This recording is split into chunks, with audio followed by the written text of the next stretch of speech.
I love Chick-Fil-A. Unabashedly, it's so damn good, and I don't care what they think about marriage, to be honest with you. I don't care. I mean, I'm for anybody forming a voluntary contract, but if they're not and want to say it, okay, fine. I'm still going to eat your chicken. Welcome to the Lions of Liberty podcast. Here's your host, your guide, your shining beacon of liberty, Marc Clair. Howdy there, folks. You have found yourself once again here at the Lions of Liberty podcast. This is episode number 114, and you can find the show notes for the show at lionsofliberty.com/114. Today's show is sponsored by Health Excellence Select. If you are sick and tired of dealing with your Obamacare insurance, you need to look into Health Excellence Select and the amazing concept of health sharing. For more information, head over to lionsofliberty.com/health. We are also sponsored today by LibertyManiacs.com, your one-stop shop for political and satirical apparel and merchandise. As a listener of this program, you can receive a 10% discount on your entire order by using discount code Lions of Liberty at checkout. So head on over to LibertyManiacs.com and express your inner Liberty Maniac. All right, guys, my guest today is the host of the Johnny Rocket Launchpad, a killer libertarian show that you guys need to be checking out if you're not already. He is Johnny Rocket Adams. Welcome to the Lions of Liberty podcast, Johnny. Hey, thank you, Mark. I appreciate being on here, man. This is awesome. Great opportunity. Fantastic, man. And I've really been loving your show a lot. We've talked a few times, and it's great to have you on. And we'll talk about your show a little bit more in just a minute. But first, why don't you just tell everybody out there the sort of the tale of Johnny Adams? Tell us how you got here, and more specifically, how you got into all this crazy liberty business. Well, I guess it would start from, listening to John Stossel and Penn Jillette and Show Bullshit, which really kind of sparked my libertarian interest, actually the teachings of Ron Paul. A lot of this stuff was kind of foreign to me, and, coming from the military, it kind of made sense. And, I kind of took that idea of the free markets, let everyone have the liberty that they want to do. There's no, positive rights. There's only negative rights in a lot of ways. And we should, always be striving for more freedom in our society. I'm becoming, a little more anarchist, but I'm still a minarchist. And it's really important that we spread the message of liberty to the individual, the common working person. And this is why I do the show, because, we were sitting around my apartment one day and we're like, hey, it would be really cool to do a podcast. And at first it was like, how many times we could swear, and it was like, let's offend everyone.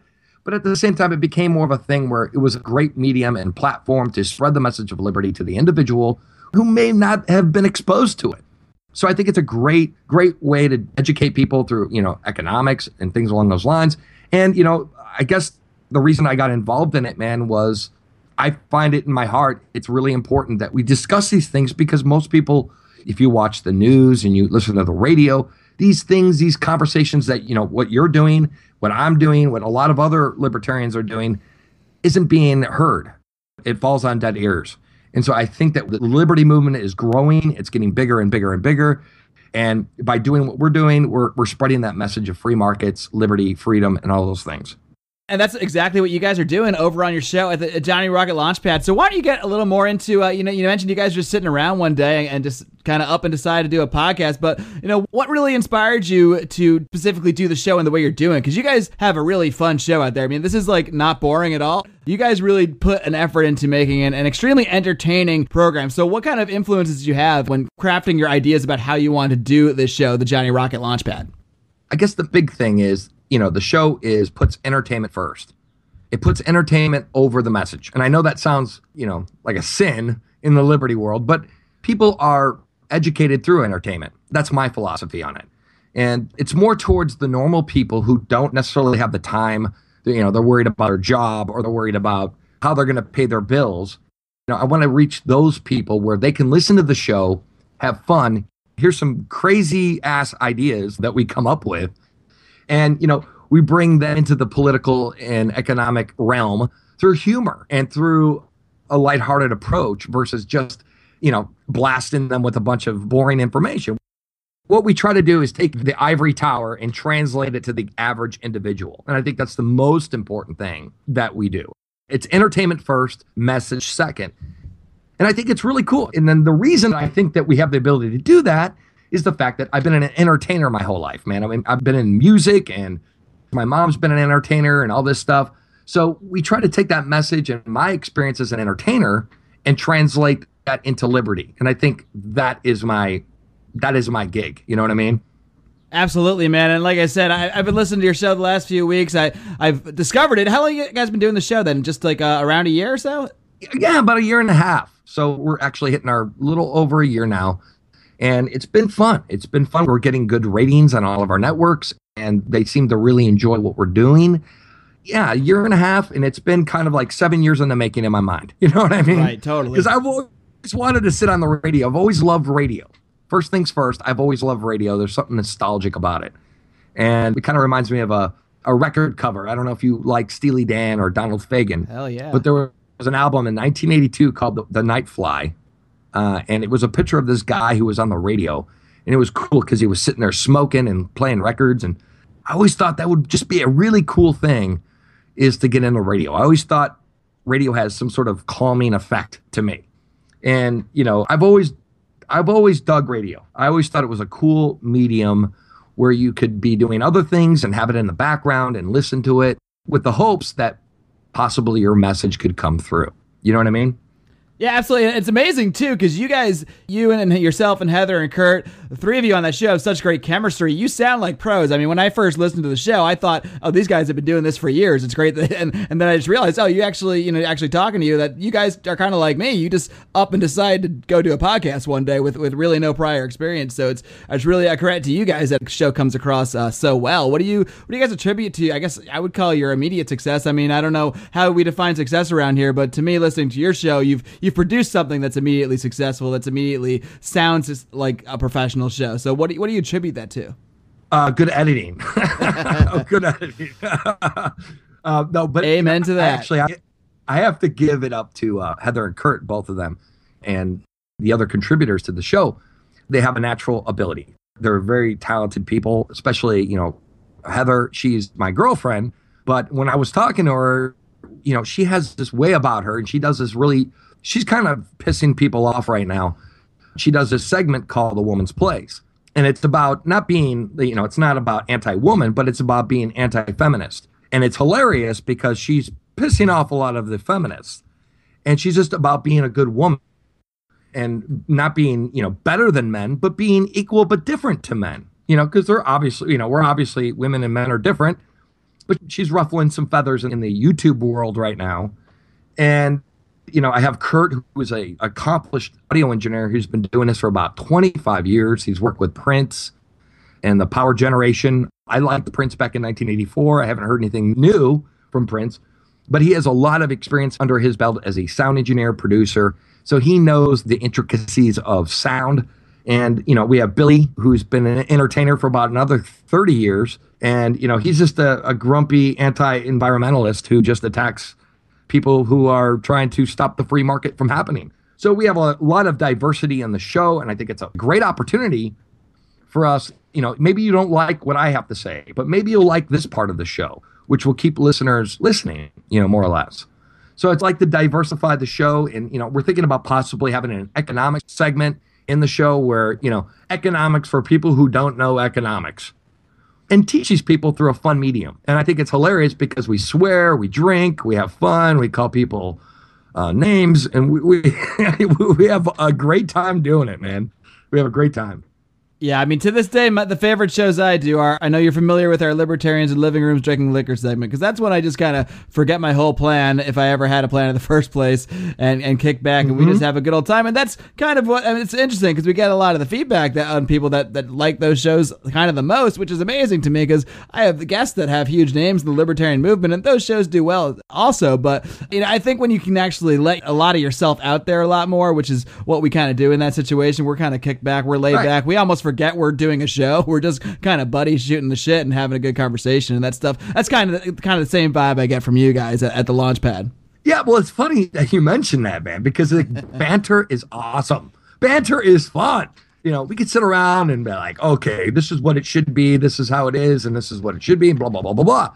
But we really like the banter. The banter is the best part of the show, because then we could let loose and just have a normal conversation, and it would be like equivalent of eavesdropping on a conversation at a bar.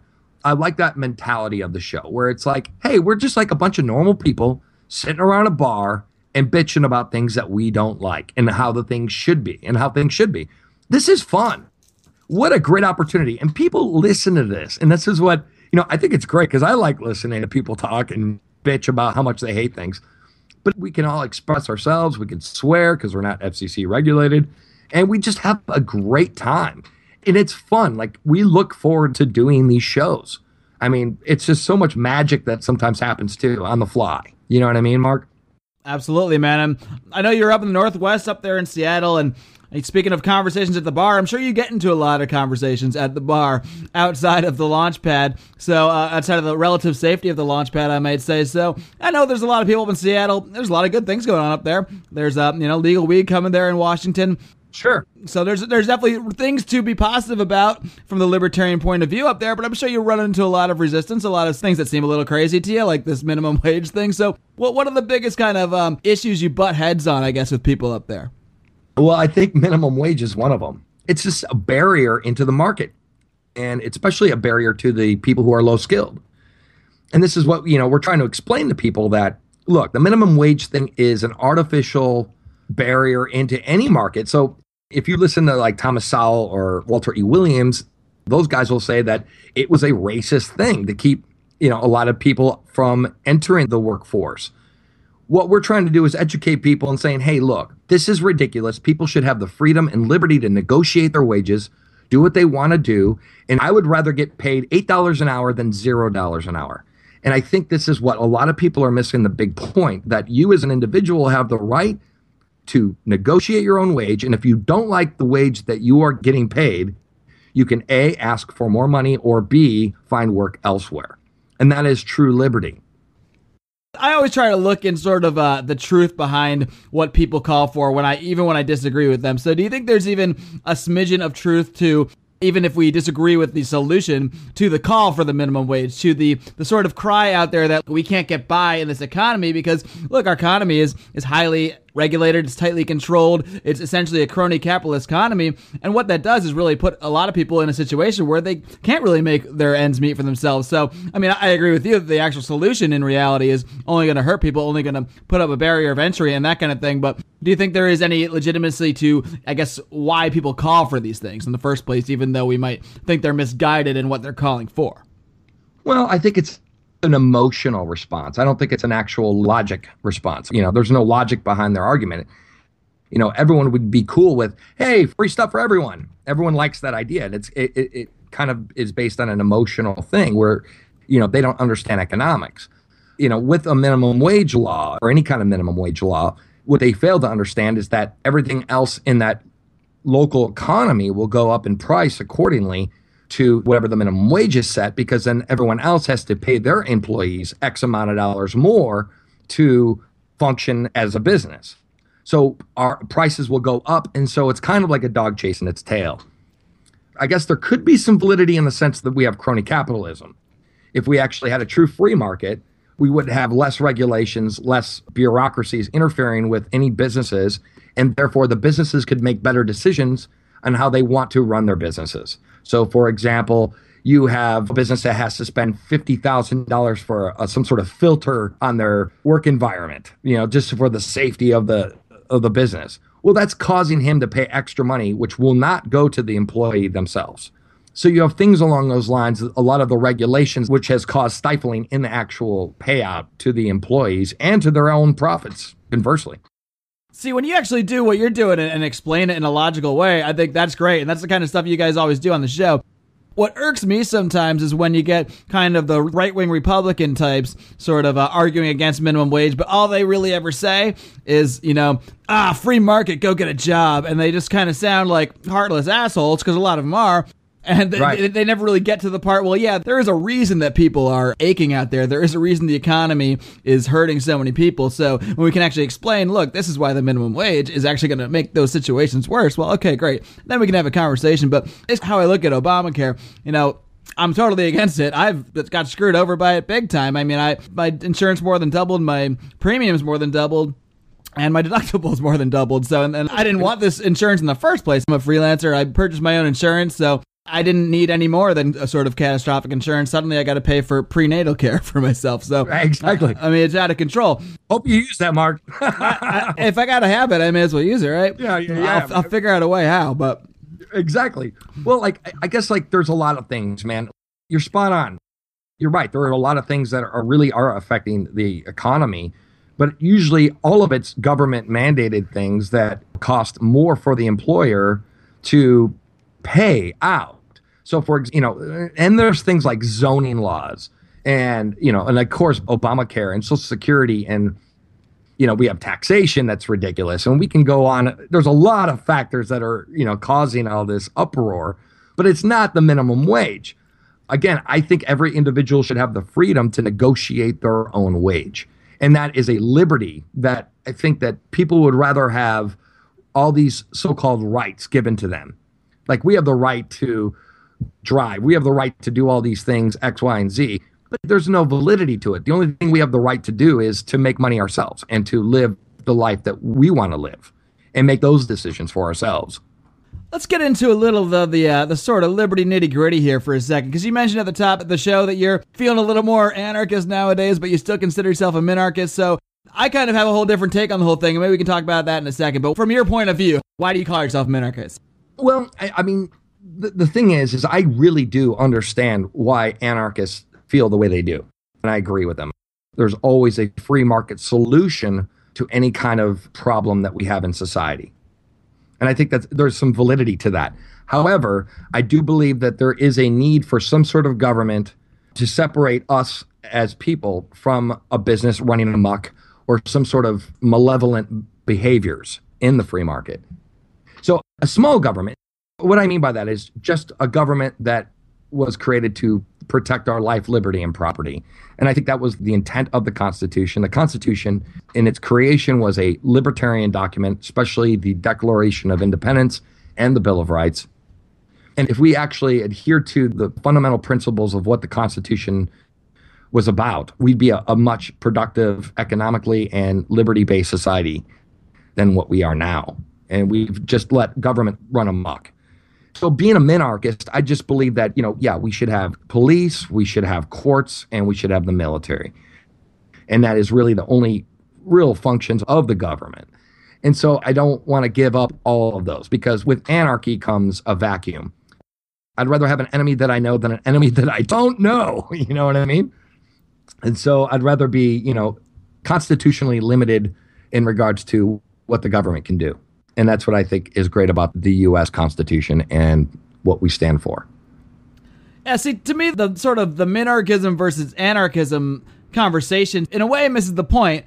To me, it's really about individual rights first and foremost. So now, look, if a government is properly formed, as you're saying, based on private property, let's say, if just to keep it as a simple example, if 50 people live next to each other, they all have adjoining private property, they all come together and they can say, hey, we want to have a common system of law. We want to come together to fund our property. Absolutely. Some people would say that, well, if you're talking about a voluntary government, well, that is anarchism. But I don't like that word anarchism myself, because it sort of does explicitly imply no government. And I'm also okay with no government in the sense that I think people should have the right to live outside of governments on property that they have, rightfully acquired if they so choose. And Mark, and I agree with you. If people want to have a sovereign kind of area or land or community, by all means, they should have the freedom and liberty to do such if they don't agree to the rules set by our government. I don't think there's anything wrong with that. And what I think is funny is there could be socialist societies within a libertarian utopia, but there can't be libertarian utopia within a socialist society. Yeah, not if it's enforced at gunpoint anyway. Exactly. You could have voluntary socialists that are, singing Kumbaya and on their own property and tossing their money in a pot and then mixing it around and tossing it back to each other, and good for them. But as long as you're not forcing anybody into that system, all right. Absolutely. And so it is kind of a voluntary thing. I'm all for that. Same with the economy. People are like, they hate McDonald's. Oh, I hate McDonald's, and I hate Burger King, and I hate Wendy's, and I hate all these big chains and all these big corporations. Well, if you don't like those corporations, then don't buy from them. But obviously, most people do. There's a reason why people buy their products, because it's good, So, it's all voluntary. And I think, you can't put a gun to someone's head and say, you have to do this because I said so. That's one thing. That's what the government does. With any kind of business or corporation, you don't have to go to Target. You may have to drive 100 miles down the road to go to mom and pop place or whatever business you want to buy from. But that's your choice. And I think that's a wonderful thing. And I think that's what we need to start thinking about is the free choice. And this is what our country was founded upon is, our negative liberties. Right. And so many people, I think that's where the problems start when we just say the word rights. So many people, libertarians might agree on what rights are for the most part anyway. But when you say rights to somebody else, we're almost talking a different language because you say rights to my progressive next door neighbor and they mean, oh, yeah, you mean the right for me to get health care provided to me. You mean the right for me to make X dollars per hour, so on and so forth. And the list of positive rights can never end because there's no real philosophical reason around why they should exist other than I want this stuff. You guys got to give it to me. End of story. Absolutely, dude. And the thing is, we have to be careful with positive rights because positive rights actually infringe on other people's rights. It's through legal plunder and through government programs. They're stealing money from person A to give to person B because person B has a positive right to such and such a program. Well, that's not liberty. Stealing from somebody through government coercion is not liberty. And this is where we have to change our mentality. It sounds nice on paper and it sounds all nice and we're all working together as a community, but there's this thing called charity. And I'll give you an example, man. And here in Washington State, which is really rare to see it, but Goodwill here in Washington State. Now, I don't know all the details regarding Goodwill and their principles and their business ethics. However, Goodwill here in Tacoma is a completely private run organization that takes veterans and people who are homeless and all these other things and trains them to get job skills, and they pay it through charity and corporate donations, which I think is wonderful. And they're actually doing things with the community. And it's not a government-sponsored program or any of these things. So I support businesses like that. I support entities that use the free market, that are all voluntary and they don't steal from anyone, to help people out.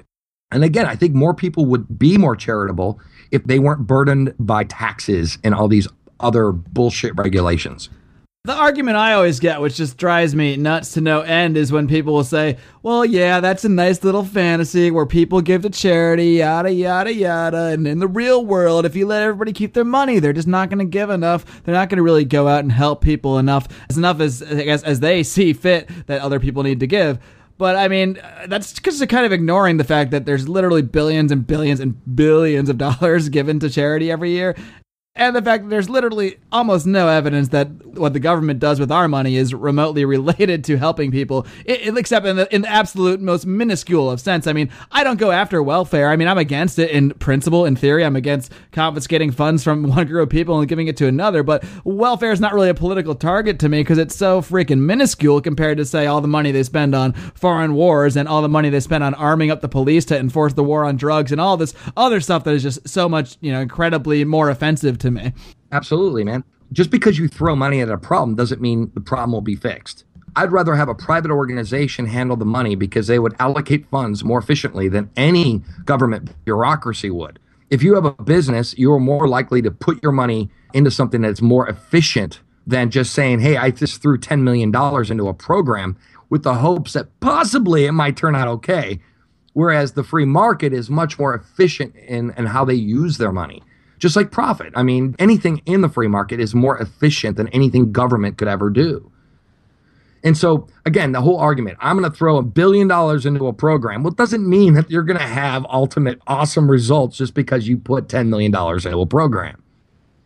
And this is what kind of another thing that confuses me to death, that why people believe. I mean, look at all of our government agencies, like the DMV, for example. Oh, yeah, that's a pinnacle of integrity right there. I mean, nobody goes to the DMV and is excited about it. Let's go to the DMV. No, it's a horrible organization. And, just because, they try to have the little cards and, tell us how we did. You think that's really going to affect whether or not they're going to give you better customer service? Absolutely not. Well, Johnny, I have this theory It's this theory about dirty money. You know, that people always, in law enforcement, you talk about drug money as being dirty money, or maybe money from assassin is dirty money. But to me, the dirty money is the money that's been confiscated from people against their will. So it doesn't matter what you do with that money, but the results, I mean, we can make the economic efficiency argument, and I think there's absolute truth to that. We can see that in so many ways, but I think there's this is sort of an esoteric view I have, but when you've taken this money by force and you're putting it out there, it's not going to be efficient, because it can't be, because it's tainted. It's dirty, dirty money that was taken from people. So it is dirty money. It is dirty money. Even if you could somehow give me a study that showed it could be spent efficiently, I would try to oppose it just as, if not, more vociferously, because that just irks me when the gun is the first thing that we go to solve any sort of problems we have. Absolutely. And this is what's been going on. And what my message is, especially on the Launchpad, is I just try to come across with you listeners. Can you think of a solution that we would have that wouldn't involve government regulation? What if we had a free market solution to this problem? And I think that is important, is if we constantly think, how can the free market handle this problem, instead of having some government bureaucracy that is overpaid because of public sector unions, that they walk in there, they can regulate everything you do in your life. Why don't you make those decisions? Because it's in your best interest to be accommodating to the public. You want businesses to come to you. You want people to come to your store. If I'm pouring gallons of oil into a lake behind my restaurant, or grease trap bullshit in a lake behind my restaurant, people are going to hear about this, and they're going to go, guess what? I am not going to go to that restaurant because I don't believe in their morality. And you would let the free market kind of handle that. People wouldn't go there. And therefore, if there was enough people who got the word out that your business has bad ethics, you would go under. You would go under from choice from the people. Yeah, and if they're polluting and that's getting to other people's property, now you can sue their pants off too. Right. And that can be enforcement of property rights. Absolutely. So, people vote with their feet and they vote with their money. And if I like a business and I like what they stand for and I like what they're doing, and if they're not harming anyone, by all means, I'm going to get behind that business and say, hey, man, you guys are doing the right thing. I'm going to go and buy your Chick-Fil-A. I don't know. I'll give you an example. I love Chick-fil-A. Unabashedly, it's so damn good, and I don't care what they think about marriage, to be honest with you. I don't care. I'm for anybody forming a voluntary contract, but if they're not and want to say it, okay, fine. I'm still going to eat your chicken.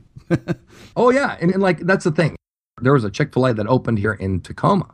And Tacoma's kind of blue here, very, very progressive city. And it's hilarious because that place has been packed for the last month since it's opened. Completely packed. You can't even walk in. And it's hilarious because it goes against all the principles that they stand for. But people are over there buying Chick-fil-A. Why? Because it's awesome product. And, they're not hurting the environment, not that I know of. And if they were hurting the environment, I'm sure people would jump in and say, hey, you know what? This is wrong, and we're going to ban you, and we're not going to come to your establishment. And that's the strength of the market. You don't need the government to come in there and tell you, oh, you're really polluting the environment. That's ridiculous. No, people will find out. Trust me. People will know. People will spread the word. And then you got things like Yelp. Yelp is awesome. Yelp is a great tool to determine whether or not food is good, service is good. They could put in environmental things. This is an unsanitary establishment. Then people won't go there if there's enough Yelp use. These guys serve mouse poop. How long are you going to last? Exactly. Right. So it's in your best interest to put together the best product and best presentation of your business to the individual. So I am all for free markets, man. And I'm all for property rights. And I think you were talking about that earlier. Oh, yeah. To me, property rights are the natural extension of individual rights, and every legal thought we come to has to be based on that. Absolutely. And the big argument is, we've had this, there's a thing between morality, and there's morality. We all know you're a good person. I know that you're a good person. You're not out to hurt anyone. You're not out to segregate anyone. You're not a bigot. You're an open-minded individual. And I think the majority of Americans have become much more open-minded due to the fact of education and knowing that, just because you're Asian doesn't necessarily mean you're smart. And just because you're black does not necessarily mean you're a criminal. Or just because I'm white doesn't mean I own a business. Yeah, there's all these stereotypes. But I think education has given us the opportunity to get past those traditional stereotypes. And for example, if a business does not want to play a certain type of music, does not want to serve a certain individual, they should have the right to do that. They should have the right to run their establishment just like they would run their home. And when you take away those freedoms from that individual, it could do a numerous amount of things to them. First of all, it could decrease the value of their business or organization because they don't know if their business will exist in a year or two from now. So I think it's all personal choice. And I think this is the thing that we need to be, as a libertarian and as a free thinking individual, we need to give the rights back to the people's property and their businesses and move away from this kind of archaic idea that everyone is racist. I don't think people are racist. There is racism, but I don't think it's rampant is what people are saying it is. That's my take on that, Mark. Sure. I mean, I think we've all encountered elements of racism in our life. It's certainly something that's existed in history, but it seems like it's so hyped up in the media. And I'm sure, look, if I'm a black kid from a bad area and I've been harassed by the police 1,000 times for no reason, I'm going to see racism a lot more clearly than, somebody else. So a lot of this is a matter of perspective. But in terms of overall society, it's so hyped up by the media. Whereas in your day-to-day life, I interact out here in Los Angeles with people of every single race, that races I don't even know what they are. Right. And everything seems just fine. So it does seem to be overhyped. Yeah, and seriously, I don't not make conscious decisions. I mean, if I see a white guy walking down the street with saggy pants and, with tattoos on his face, guess what? I don't care if you're white, black, Asian, Indian, it doesn't matter. I am going to be prejudiced. It's human nature. There's nothing wrong with prejudice. It's acting on that prejudice that gets us in trouble with people. I think it doesn't matter what his race is. We all know that guy could possibly be a criminal. Maybe. We're not sure. I'm not going to say he's a criminal. He looks like a criminal maybe, but it doesn't mean that I am going to call the cops because somebody is in my neighborhood that doesn't fit my perfect mold of what a person should be like. That's wrong. That's incorrect. I'm going to judge that individual on what he does, his merits. What has he contributed to society? That's important. That's what we should be celebrating is the individual, not the race, not the sex, not any of these things. What have they done for society and why have they made society better? That's what we should be thinking about. Well, Johnny, you guys are doing your part to make society better in your own way with the Johnny Rocket Launchpad. So before I let you go, why don't you just do a little roundup of all the ways everybody out there can find your show and keep track of what you guys are doing? Sure, man. You can find us at the johnnyrocketlaunchpad.com, and that's our main hub for all of our Launchpad episodes. We go back about a year and a half, and there's about 30 episodes on there. You can also check us out on iTunes. Just search johnnyrocketlaunchpad.com, or just search Johnny Rocket Launchpad in iTunes. And you can also find us at jrlp.podbean.com for a lot of our episodes and things along those lines. And you can also check us out at wonderful radio stations. Mark, we share libertytalk.fm. We're both on Saturday and Sundays. I think you're on what? Are you on right after us? We're on at 6 Eastern. Yes, I'm right after Lines of Liberty. Awesome. Yes. Is it a 2-hour block then on Liberty Talk for you guys? I have a 2-hour block. Yes, sir. Awesome. And I got an hour, so 3 hours of fun every Saturday and Sunday, guys. Yeah. And Mark, I love your show, man. And the Lines of Liberty, we're here locally here in Washington State at nwczradio.com. And that would be Fridays from 4 to 6 p.m. Pacific Standard Time. And also on Saturdays from 8 p.m. to 10 p.m. And we're like on Liberty Radio Network.fm, and we're all over the Liberty networks. But Mark, I just wanted to say thank you very much for giving me the opportunity to be on your show, my friend. Johnny Adams, thanks so much. Keep up the great work, and I'll be talking to you in a couple weeks on your show as well. So check out absolutely Marc Clair on the Johnny Rocket Launchpad pretty soon, guys. It's going to be fun, man. We're going to have a good time. We'll have fun with the rocket fire. Looking forward to it. I'll talk to you soon. Rock and roll. Thank you very much, sir. Take care, Johnny. Bye-bye. Believe me, guys, I know nobody likes dealing with health insurance companies. It's bad enough that you're sick, but now, thanks to the ACA, you're forced to pay for all sorts of coverage you don't even want or need, and the odds are you are indeed paying for it. I was frustrated too until I did some research and found out about health sharing, where like-minded, health-conscious individuals get together to cover each other's medical costs. And now the fine folks at Health Excellence Select have taken it to another level with a complete healthcare service, combining health sharing with personal care assistance to help you find the doctors that you need at the best price, 24/7 phone access to physicians, along with discounts on dental and vision. And if that wasn't enough, they even have a website that works, if you can believe that. Guys, if you are struggling with a solution to your healthcare needs, look no further than Health Excellence Select. For more information, head on over to lionsofliberty.com/health. Guys, if you're anything like me and like to wear your political beliefs on your sleeve, Liberty Maniacs is there to help you literally do just that. Liberty Maniacs is an independent brand that designs and sells some of the world's favorite political and satirical apparel and merchandise.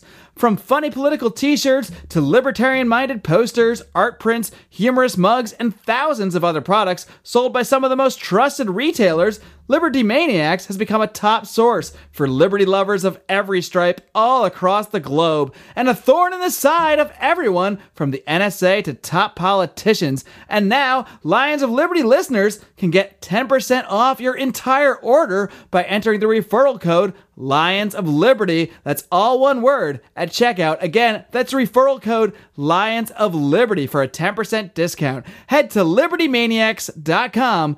Wear something worth saying.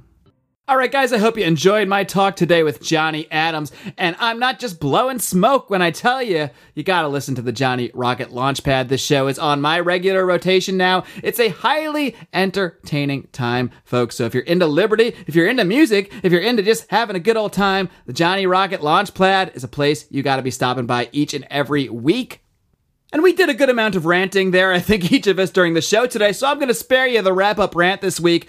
But, I like to highlight other people that are doing great work out there in the liberty movement. And there are so many great voices now emerging out there with entertaining ways and interesting ways to get these messages out to the masses. And it's important, because I think one of the most important things we can do is to make liberty go mainstream. Now, that doesn't mean selling out. That doesn't mean altering your principles just to fit in. But it does mean, finding interesting ways to utilize the technology we have, the ability we have to communicate with the world, and finding ways to get that message out. And guys like Johnny Adams at the Johnny Rocket Launchpad are doing exactly that each and every week. Now, this week is kind of a theme week here at Lions of Liberty. Today we talked to Johnny Adams, and I want to highlight another great guy who's doing a lot for libertarianism. He's doing a lot to spread the message, and he also has his own podcast, his daily podcast, and this is another one that I've been listening to lately, and that is Jason Stapleton, the host of the Jason Stapleton program. So he will be my guest on the show this coming Thursday.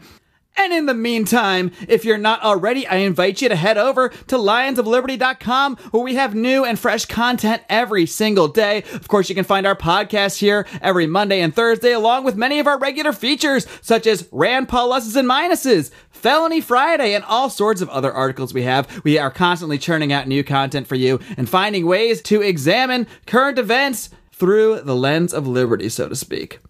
You can, of course, connect with us in so many ways. Find us on social media at Facebook, facebook.com/Lions of Liberty. You can also join our private group, the Lions of Liberty Forum. Look that up on Facebook. We'll, of course, link to all this stuff in the show notes, lionsofliberty.com/114. You can also find us on the Twitter over at Lions of Liberty on Twitter. You can find us on Google+, subscribe to us on YouTube.